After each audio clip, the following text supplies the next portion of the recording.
asalaamaaleykum mbokk yi tey la àllarba juróomi fan ci rajab muy weeru ndeyi koor di juróom-ñaareelu weer ci atum junni ak ñeenti téeméer ak ñeent fukk ak juróom ci gàddaay yonente bi sallallahu alayhi wa sallam dëppoo fukki fan ak juróom-ñaar ci weeru janvier ci atum ñaari junni ak ñaar fukk ak ñeent.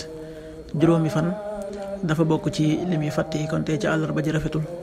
ñaanu bés bi yow yàlla na nga ma jéggal yàlla na nga ma baal yow yaay baalekat bi tey yërëmekat bi. rabbi xfir lii wa tub alayya innaka anta tawaabu rahim. rabbi xfir lii wa tub alayya innaka anta tawaabu rahim. xadiisu bis bi yonent bi sallallahu alayhi wa sallam nee na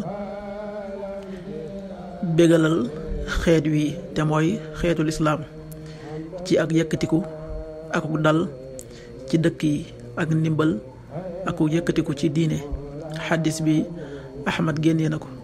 qaala rasulullahi sallallahu alayhi wa sallam bashir hadihi l ummata bissanaa wattamkiini fi lbilaad wannasr warrifaati fi ddiin axrajahu Ahmad.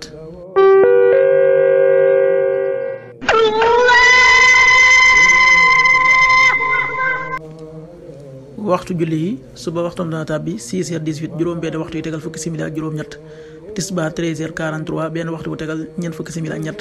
takkusaan 16h43 ñeenti waxtu yu tegal ñeent fukki simili ak ñett. timis 19h01 juróom-ñaari waxtu yu tegal benn simili.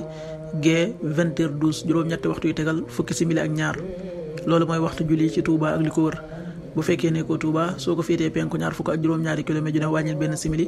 soo ko féetee sowwu ñaar fukk ak juróom-ñaari kilomètre ju ne yokkal benn simili. soo ko féetee gànnaar wala Saalum téeméeri kilomètre ju ne yokkal benn simili. jant bi dana fenk 7h33 juróom-ñaari waxtu yu tegal fanweeri simili ak ñett. di so 18h57 juróom benn waxtu yu tegal juróom fukki simili ak juróom-ñaar.